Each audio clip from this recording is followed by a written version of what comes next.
So as Lisa introduced, I'm a Senior Vice President at the New York Power Authority. New York Power Authority is one of the largest generators in the Northeast of clean energy. Over 70% of what we produce is carbon-free.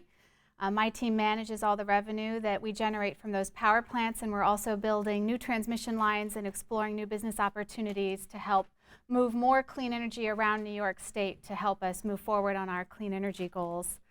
So most of my job these days is a lot of dollars and cents. As Lisa mentioned, we manage about $2 billion, about 2/3 of the revenue for the company. But I am a mechanical engineer, so I'm an energy technical nerd, definitely still at heart.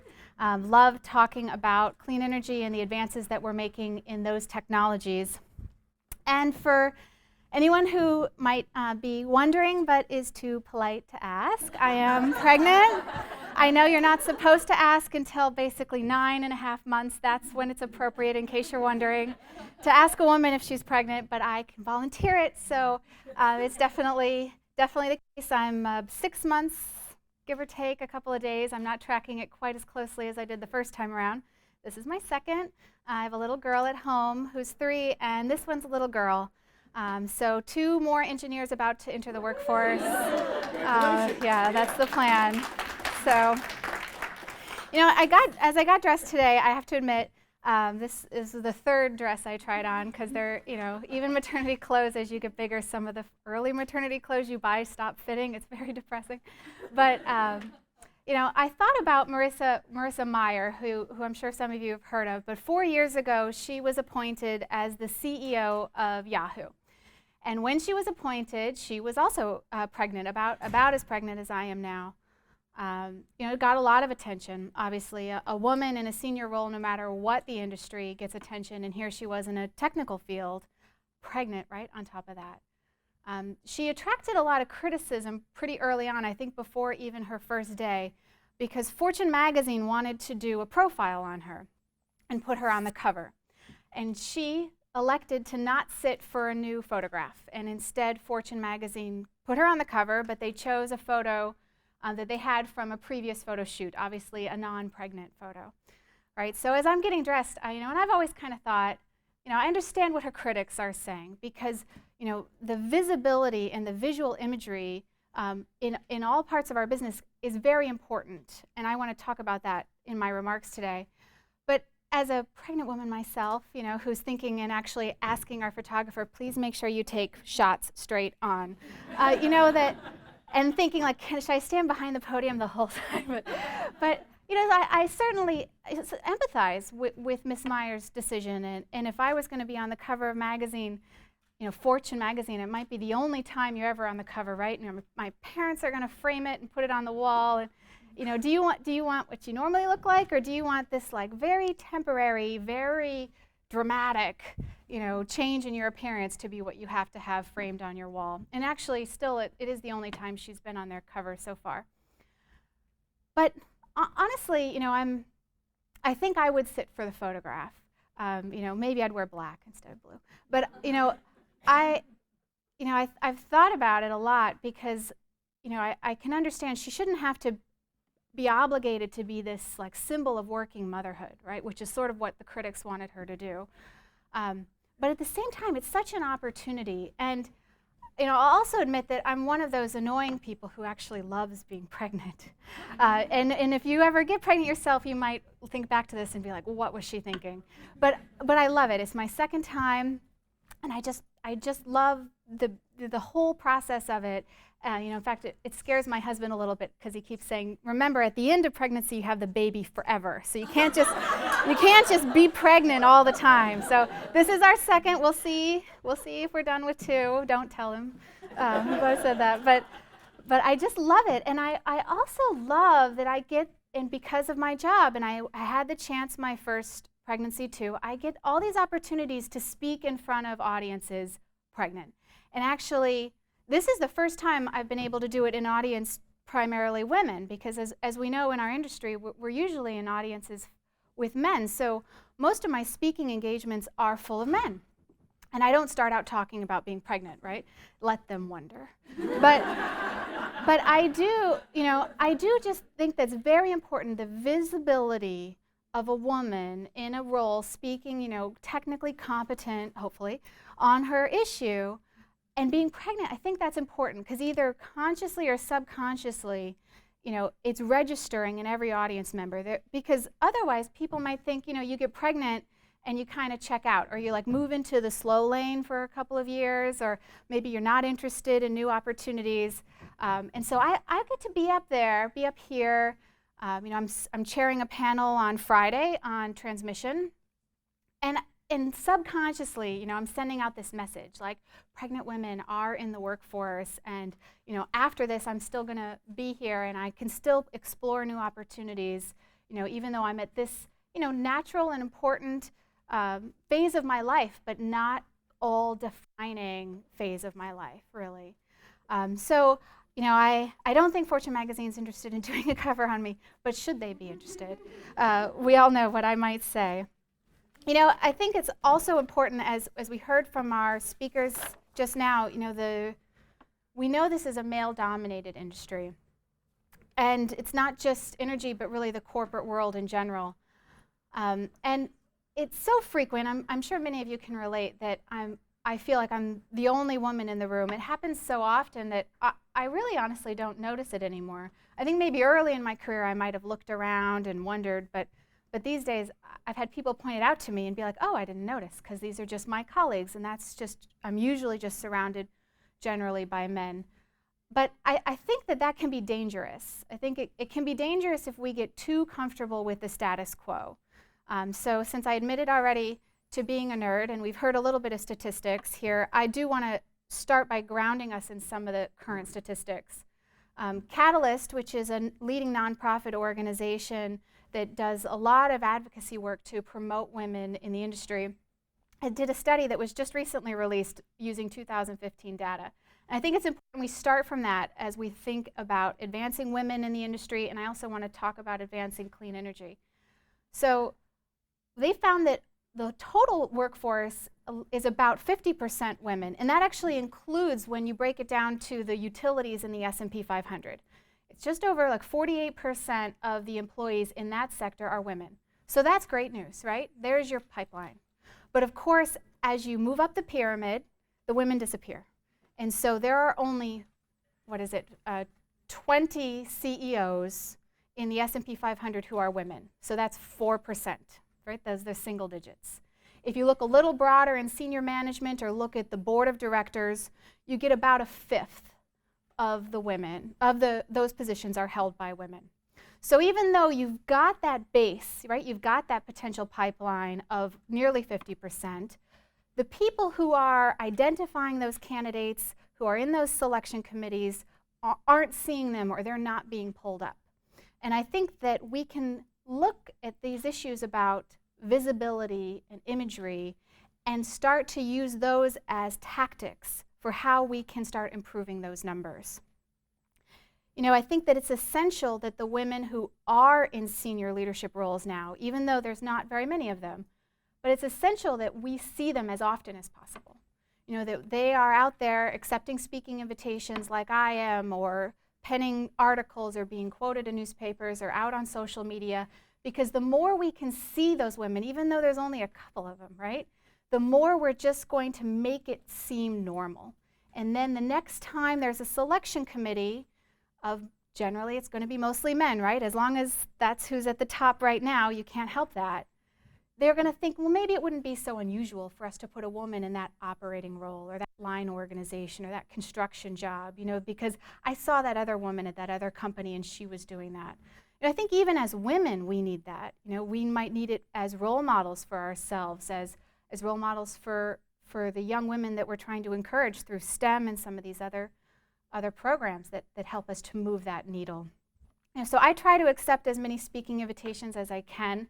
I think I have 4 at least scheduled between now and when this one is due. So I'm going to get bigger and bigger. At some point I won't have to openly admit that I'm pregnant. People will just know. For my first pregnancy, actually, I did a speaking engagement just 3 days before I was due, and it was almost all men in an engineering firm. So you can imagine they were very nervous. I got to be like, don't worry, guys. In fact, one of my colleagues was with me. He was like, don't worry. If anything happens, we're out of here. You're going to have no responsibilities. But they just, it makes them nervous. But you're going to see me. Hopefully you see me more and see more people like me who are in senior roles already, because I think it's that visibility that is so important for us to move the needle. And so as we're talking about how are we going to help put more women in leadership, it's important that we spend a few minutes talking about just career advancement in general, right? How does it work? Because that's going to be key as we're helping to promote women. I think that if we just look at my example, I have 15 years of experience from college, from my engineering undergrad. By some standards, people would say I've been promoted quickly. I think in most jobs that I moved into that role as one of the youngest or the youngest person who took that job. Typically, a colleague somewhere is going to find a reason to point that out to me. They don't necessarily mean it as a compliment. Be like, do you know you're the youngest person to ever get this job? I learned how to kind of brush that off. I usually will say, yes, my parents are so proud, right? And that works. Which is also the truth. They're very proud. There are a lot of different factors that have contributed to my own career advancement that I've reflected on. You can't discount luck and timing. I just am a lucky person. People who know me will attest, but I think I've won almost every raffle I've ever entered. Those emails you get where it's like, put in your email address and you win a shopping spree from your favorite store? They're legit. I win those. But I just entered one for designer nursery furniture, so cross your fingers. But I'm pretty confident. So those, I'm lucky, but luck is only a little piece of it. What's more important, and I want to spend a few minutes on, are the people, who influence your career. The people who, in my case, have been supportive of me, mentored me, but most important are people who sponsor you. And there's a study the Harvard Business Review published a couple of years ago, similar about this topic, and the conclusion was that women are over-mentored and under-sponsored. And so since I have this opportunity to speak with you all for a minute about how we're going to advance women, I want to talk about sponsorship and how important it is. A sponsor is different than a mentor because a sponsor is someone who's actually going to put some of their own capital on the line. They're going to use a little bit of their own reputation to vouch for you, to make some phone calls for you, to say, don't worry, you hire that person, they're going to do great, and if they don't do great, you can come back and complain to me. A mentor typically kind of stops short of that. That might be someone who gives you good advice, who's helpful, who's a sounding board, but you also need a sponsor, someone who's actually going to help open those doors for you.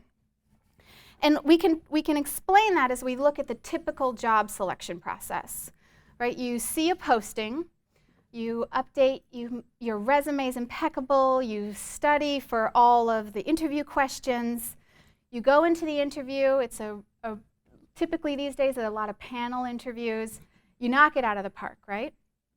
And then you leave the room. But this is when the decision about your career is being made, is when you leave the room.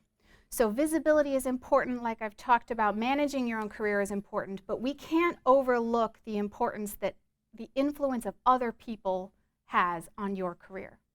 Because I can tell you, I've sat on a lot of these selection committees, looking at internal and external candidates, and the candidate themselves can really only take it maybe 70 or 80% of the way there.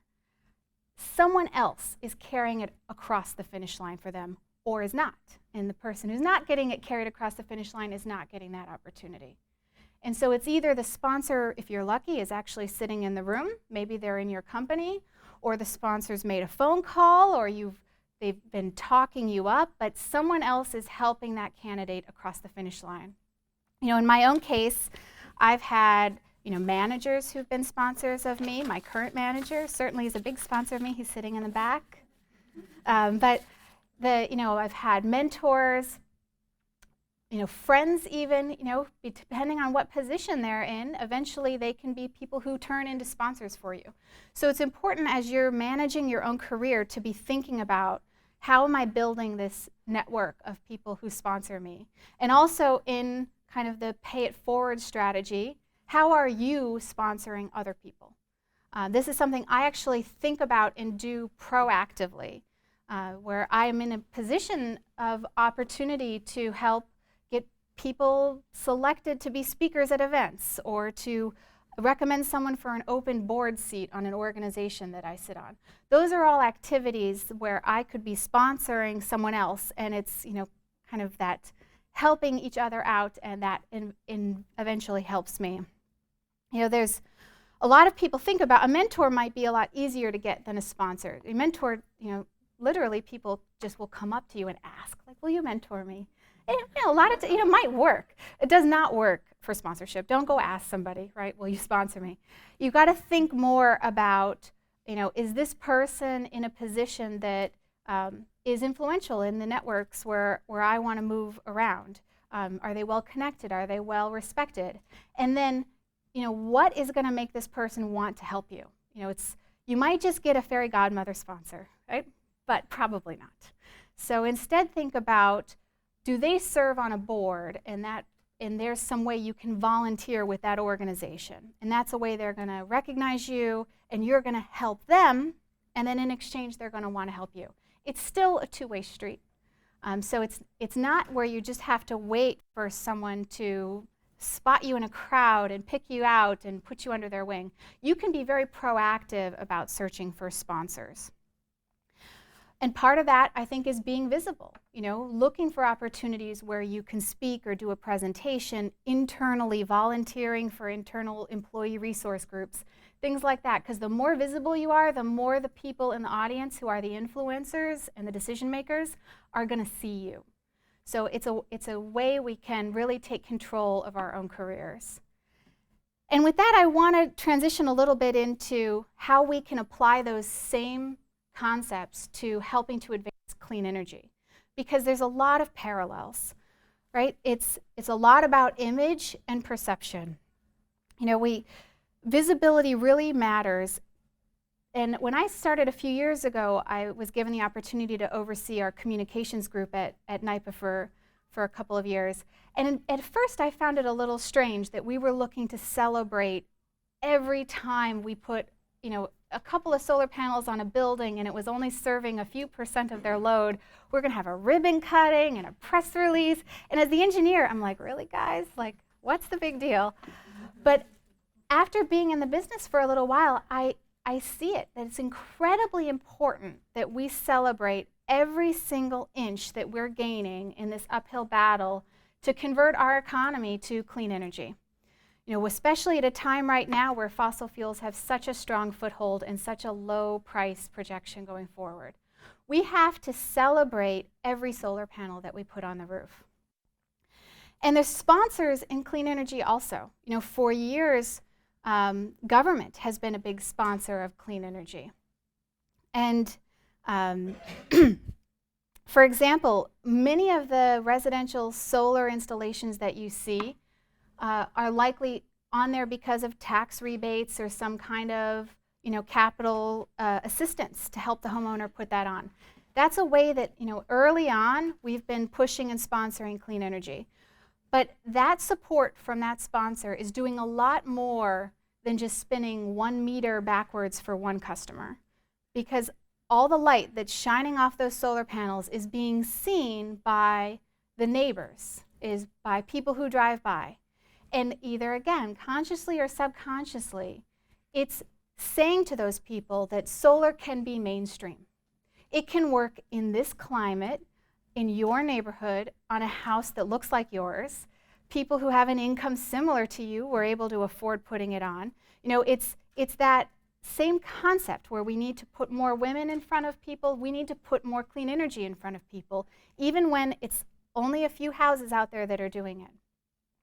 At New York Power Authority, we launched a program a few years ago, the K-Solar program, and we've been to put solar on public schools, which has been tremendously well received.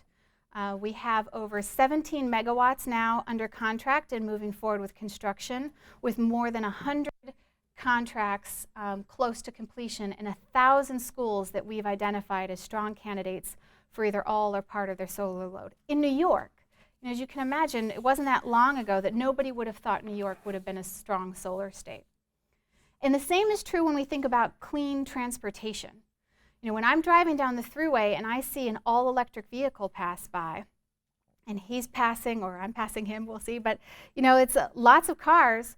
You know, every person who sees that electric vehicle is thinking, well, there must be a charging station nearby, right? Because this guy's on the thruway. You know, he wonder how far he's going. You know, someone else has kind of mastered that range anxiety issue. And so that one electric vehicle that might be out there because of, again, some kind of subsidy is actually potentially changing the minds of dozens of people that it's driving by, because you might think, well, actually, next time it's time for me to upgrade my car, maybe I can do electric vehicles around here because I haven't seen them, but you know, there must be charging stations. Someone has figured it out.